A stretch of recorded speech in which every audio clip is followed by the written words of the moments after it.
Hello and welcome to the Theory of Thing Investment Podcast. My name is James Whelan, Barclay Pierce Capital Wealth Management Managing Director. Very excited, very serious, very stirred to be out here today, talking to you in this husky voice, which is fantastic. Brought to you by Wakey Wakey. It's fantastic. I'm joined by, this is an investment podcast for all things investing. Talk about small caps, talk about big macro areas, bonds, rates, cyclists, whatever you want. I'm joined by Heath Moss from HLM Investments. Heath, how are you now? Oh, very well, mate. But much better than I was because I think if you remember, I was a bit under the weather last Friday. Well, it got worse.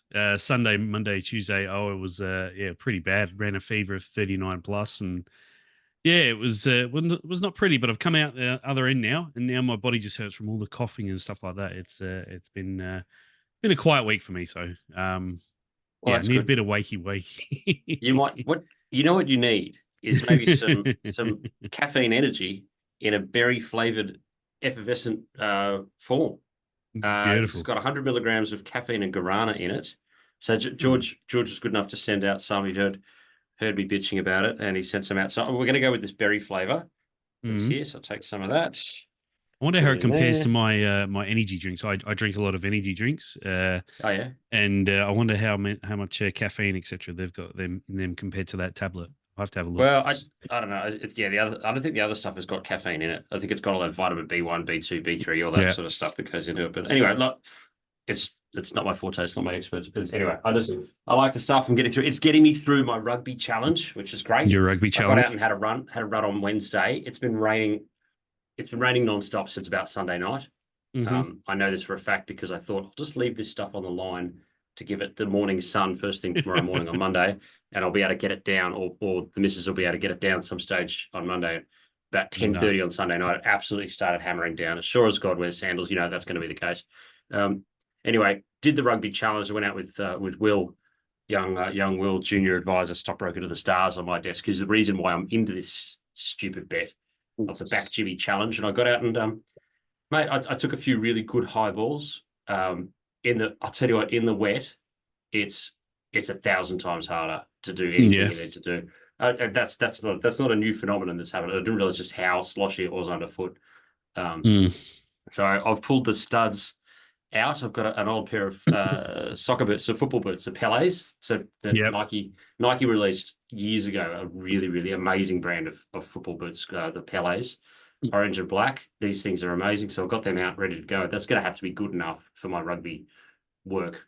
It's football boots, but I'm not moving in any circle. So I got them out ready to go. And they're covered in this thin film of mold, not actually being used for 6 or 7 years since I used to go and play football over in the Domain. So I've got to go. I don't know what I'm supposed to do about these things, but just use, mate. That's what happens to all of us. You don't use it, you lose it. So exactly, mate. Exactly. Anyway, I went out on Tuesday night, late Tuesday night. I actually dragged myself off the couch and took the eldest to Auskick. And that was a lot of fun, seeing the smiles on the kids' faces because I had to help out. They needed parent participation, and no one else stuck their hand up. Did you do the flags? No. I had to, there were just a few drills where roll the ball along the floor and they'd run and pick it up, and then a handball, and then some marking drills as well. So the young girl out there, she came, I think she's from Central Districts here, out north in Adelaide. She needed some help. So, I was the only one that stuck my hand up, really. So even though I was feeling like crap, but it was good to see the kids all happy, and they had such joy out of it. Something so simple, they were having a ball. Our society, a strong society, is built on people just pitching in, and it is the Australian way, and it's something that I hope we never leave, that we never lose. I think that when bad things happen, not enough people have pitched in around these things, and that's just it. So as we say, the other big what is it? The other big signpost of a society, of an advanced society, the signpost of an advanced society is when people who don't need to still take public transport. And that for me, that's why I'm a public transport person. I could drive. I think I actually think a parking spot is included in my package here as managing director. Yep. I have no idea where it is. I don't even know if it's in this building. I've never. I thought it'd be out the front, dead center with a big sign over it. No, I'm not that guy at all. No. I take the bus.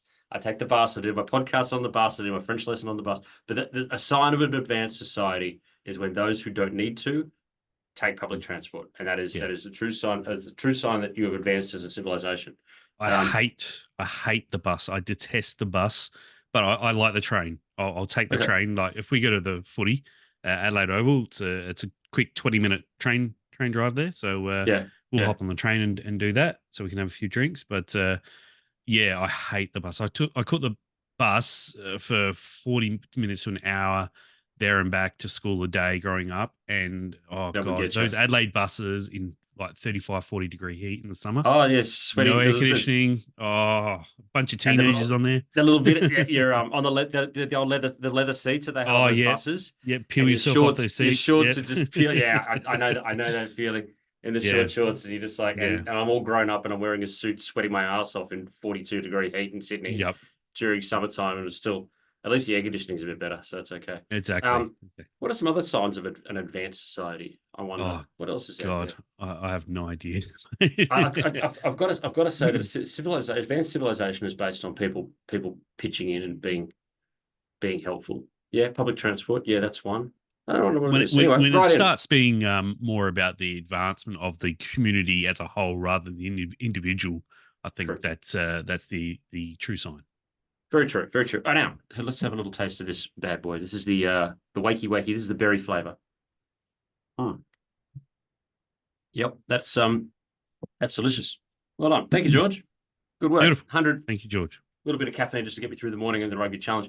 Get me through the day. I'm off the football tonight as part of my one of our contacts here. I won't name who it is. One of our contacts here was good enough to be able to score me a few tickets to the Roosters game tonight, Roosters versus the Eels. So taking a few clients and my family as well, just mixing a little bit of business and pleasure and everything that you do, just because we're a family-friendly firm and my clients are as well. So, just going to get out there as part of my ongoing pledge to attend as many NRL games without actually paying for a single one. That's okay. All the way from, sorry, I've just got trades going on here. Please talk about yourselves. No worries. Actually, I just saw a message come through from our group that talking about copper last night. Yes. So, let's get stuck into some of that stuff, should we? Absolutely. Let me just share my screen. I'll sit here and watch the magic while I sip on this wakey, this berry flavored wakey. Oh my god, look at that chart. That's the SPX, isn't it? Yeah, that's the SPX. You can see what's happened since we had that dramatic fall last week on the back of the weak US data in Japan. And we have a massive rally. We've recovered all those losses and we're sitting, 100 points off of all-time highs on the SPX. We've rallied, 3.7% this week so far for the S&P 500. Absolutely massive. And the NASDAQ is up 5.3. So there's been a V-shaped bounce there. Look, obviously, it doesn't look like there's any more contagion or anything to really worry about. I'm going to steal your screen share because go for it quickly. I know what you want to put up. I need to show what's here. Look at that. That's Jim Cramer on that Monday, 2 Mondays ago, 6th of August, saying lot of damage done by this sell-off. Can't expect a quick bounce back. That's Jim Cramer, August 6th US time, 2:44 a.m. So I don't know what time that was in London or wherever this was snapped. Can't expect this bouncing back too soon. We've had 8 consecutive days up. I think. What do you count about? 1, 2, 3, 4, 5, 6. There's actually a couple of. That's an update. Yeah, that's an update. That's a down day. That's a down day. So that's 1, 2, 3, 4, 5, 6 up days in a row there. Thank you, Jim, for all of your service. Yep. In helping this market. Sorry, back to you. Yeah, the ultimate contrarian indicator there, mate. We've had that rally, and that's on the back of really probably stronger economic data. Remember, the part of the reason we saw this sell-off was recession fears. The US was in recession or headed into recession very, very soon. But what we got was a soft PPI reading on Tuesday that came in at 2.2 versus 2.3 expected, and down from 2.7 last month. Called it. And then CPI came in, was it last night or the night before? Wednesday night, sorry. That came Thursday morning outside, whatever. Yeah, came in at 2.9 versus 3% expected. for July. So those two things came in. And then last night, we had retail sales come in for the US and they were super strong, up 1% for July when point 0.3 was expected. Really strong across all measures, core, etc. I think the last month's read was negative point 0.2. So a massive bounce. The consumer is still spending. It does not. Yes, Yeah, it it's a does not look like. robust consumer area. Yep. The inflation numbers were a little bit dropped, so it's like you got the good growth. We're in that Goldilocks scenario. Yeah, that What's scenario is still on. The recession fears have been dismissed for the meantime. In the short term, we are getting softening of the economy still, but we're softening from extremely strong levels. Like what the US economy was traveling at in 2022, 23 was not sustainable and extremely strong. So we're softening from that, but it's looking good. And we've had a few Fed speakers this week come out and say, yeah, we expect September cuts. That's 112% priced in at the moment for September, and we have a jobs number before then. So unless something, there's a major sort of beat on the jobs number, I think it would have to be quite large. I think we're definitely going to start that rating cut cycle in September. And I'll just bring up the Nasdaq. You can see that Nasdaq is still a little bit further off its highs than the SPX. It's about 3 or 4%, I think, off its highs there, but still looking very, very healthy, above its 200-day again. But yeah, I will move on to copper because copper's where it's at, man. Look at that.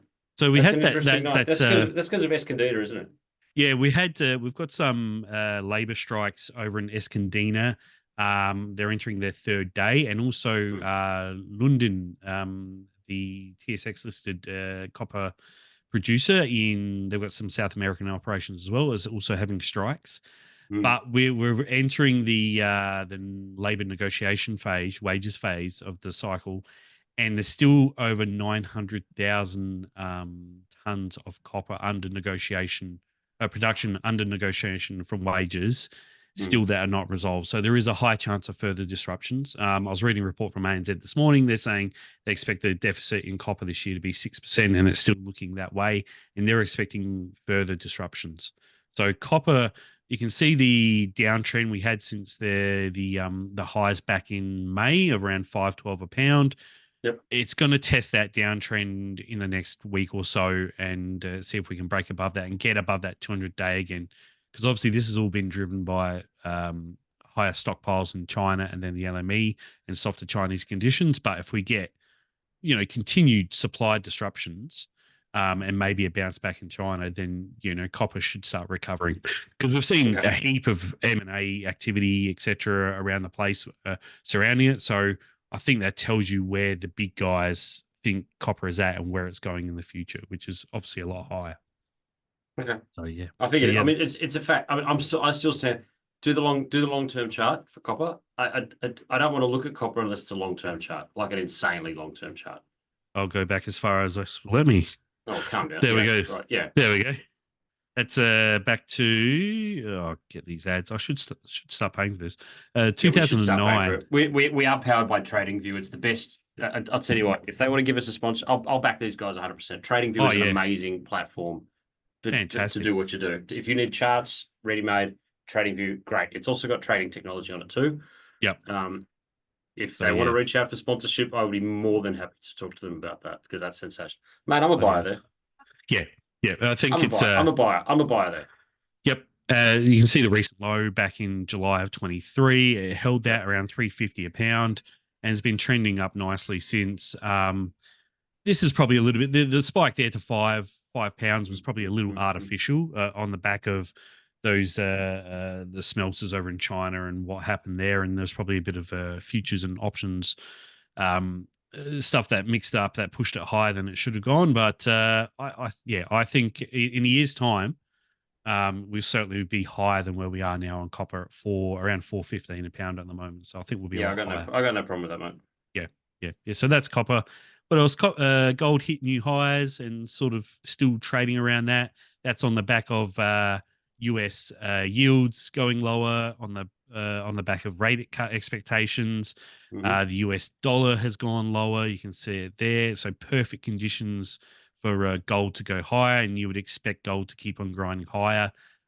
Oil has started to look a lot better. You can see the bounce there. This is probably whereabouts where the fears of Iran retaliating against Israel kicked in. But If what I we had a have dollar, seen, every time yeah. someone tells me that Iran it's an imminent attack, Mm. imminent, on a But I relative mean, basis. yeah. I Go mean, on. I'm not a big believer of that, but I mean, even if they do attack it, I don't think it means anything. Mm. But what I think it will, what has happened is there has been better demand from the US. We've seen stockpiles, inventories come down for about 6 weeks straight. I think there's another inventory data number out tonight. Inventory. So yeah. So I think oil's starting to look a lot better there than previous. And I think that's about it for the wrap. I think that's all we need to chat about, really. No, The you wrapped US that. You earnings wrapped that season. well. Yeah, I got the two. I I got was two gonna stocks. say, Go. all right, go for it. No, my two stocks that I'm picking, I should pull up. So DVP is one that we talked about last week, and Yep, I've been on this. You're the one who put me into this one. You put me yep. into this stock, and you're going to get me the hell out of it, son. Otherwise, the next job you have on the street is going to be sweeping it. Look at this piece of It's junk. not Nah, it's fine. up It's a to buy what there. 207. Yeah, It's but a buy there. I still like it. I still hold it. Myself and clients still hold Yep. it. We average entry is probably a bit higher for me, around 220. Yep. But yeah, they've got the Woodlawn project that's looking Bellevue. really, really good. And And it's the diversified between the two. So you've got a buffer. I just like the way that it's an each way on that, and the better that happens in the servicing side, the better it is for them. It just smells right. It smells yep, right. Look it up. Talk to Heath. Talk to me about it. Heath will probably be able to talk a bit better because he's a better single stock guy. The the other single stock that I like is Before Pay, and I've been on about this one for ages, right? But I started drum banging this one about a month ago, oh, and it's up about 45% in that time. yeah, roughly, yeah. I don't want to be that guy, but I am exactly that guy. You're I gonna be can't that help it. guy. I'm sorry. It's sometimes the blind squirrel finds the acorn in the forest or something like that, right? I I still love the story. It still continues to maintain profitability. Margins keep on dropping down, margins keep on increasing. Fade defaults keep on decreasing, and that's an increasing loan book that they have going as well in pay advances. But the big thing is that they've got this Carrington Labs offering, which is a B2B risk assessment, like a loan assessor. Mm-hmm. They have that, and that's apparently going gangbusters. So that's the AI Okay. thing that powered, because everyone always just like, oh, before pay, and I said to her, it was always the smartest guys who are the most arrogant and most dismissive people. I'm not going to name who they are.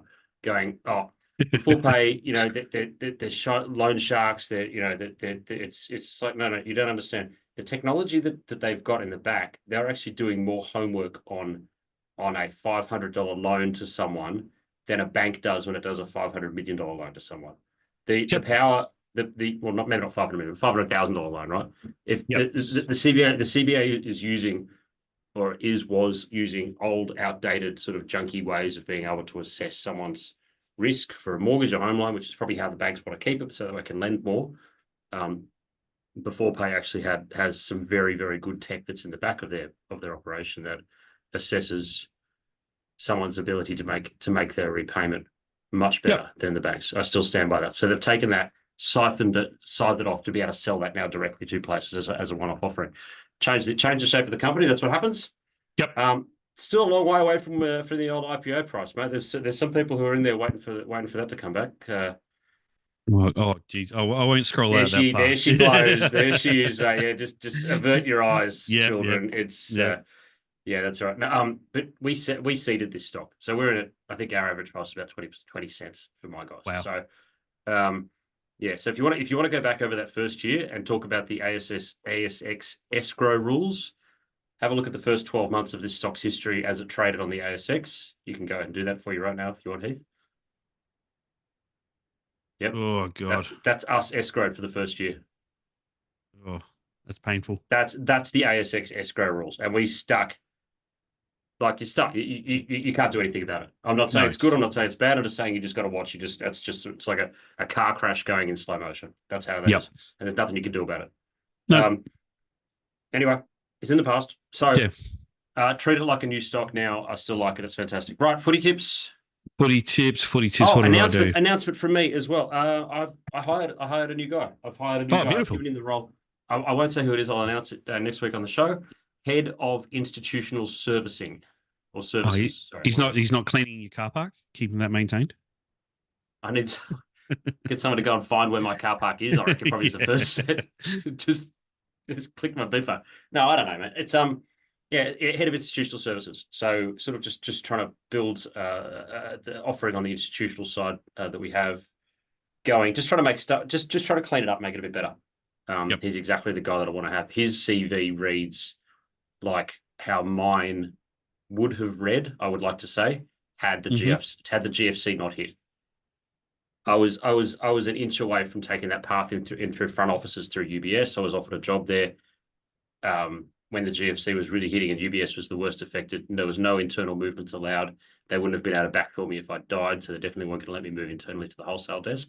Exactly. And then assuming that I was half decent at doing that institutional trading side of things, which I think I was, I would have gone a different direction. However, I stayed in back offices and built back offices, and that's taken me through this path. He went a different path, and his CV. So it's going to be great having a guy on deck who's capable in that. It's like it's going to be like seeing sort of the looking in the sliding doors, seeing the parallel guy. So yeah, really big things ahead, which is great. So I'm looking forward to that. We do a jersey presentation when people start. A jersey presentation. Yeah, because we're big on the sports scene, right? So we do this with a handshake and the jersey presentation. It's just like, here you go, here's your number. Welcome to the it's like the draft. It's great. Yeah. Actually, it's what companies, especially smaller companies, these days, with the advancement of technology and marketing tools and that you can get online. The way they market themselves now these days is phenomenal. So you see some really clever things and simple things, but clever things. So very easy to do. Yeah. So I can get. I got the shirt, got the Barclay Pierce, the rugby shirt. Number on the back. I don't know if we can go as far as getting his name on the back before that. I've only got 2 days to get this done, but anyway, so that's it. Yeah, footy tips, mate. What do you got for us? Footy tips. Last week came in big. Crows thumped the Dogs, gave us almost $3. And I got Port. I got Port too, didn't I? What are they? Port won, didn't they? Yep. Yeah. I picked Port. They're only playing Mel. This week I'm backing my Crows again. I'm going Good. Saturday in night. The showdown. Showdown, paying $2.65. We've won the last 3 against them. Oh, I don't know. Just guts telling me to go for it, even though Port are in really good form. I think we've got the wood over them for some reason. So yeah, $2.65 is enough for me on Saturday night. Crows to beat Port. Okay. I've got. I'm just trying to pick this off these awful tips that I get sent through from Luke here. The Sharks play Newcastle. Take Cronulla. There you go. Cronulla against Newcastle. That'll round out the weekend for you. I'll tell you what. The last game. You know what? The last game of the AFL. So I'm just saying. So take Cronulla. Won't pay you much. If you wanted to get the start, then go ahead and get the start. Cronulla minus 8.5 pays you $1.90. I think that they should do okay. But the AFL, the last game of the round. This is Carlton over at West Coast. Oh, God. That's the game. I don't care what I'm doing. Sunday afternoon, I am locked on this game. That's going to be Carlton are missing carnage. a few. They don't have a forward line at the moment. That's the end of them. I'm looking at the key injured players, and it's as long as all of the rest of the message on here. First goal scorer, West Coast Eagles, Waterman at $10. Go nuts on that. Carl McKay, $10. Go nuts on that. Yep. There was one who was here, key injured. Where's the thing? Line, Carlton 11.5. Carlton 6. I just take West Coast, mate. Take West Coast. Carlton, I think they're paying about $1.80 or something. The wheels have fallen off the Carlton wagon, and I'm not ecstatic about it, but it's just football at its finest, mate. Seriously, they were so noisy in second place, weren't they? And they were, and that's the thing about this season.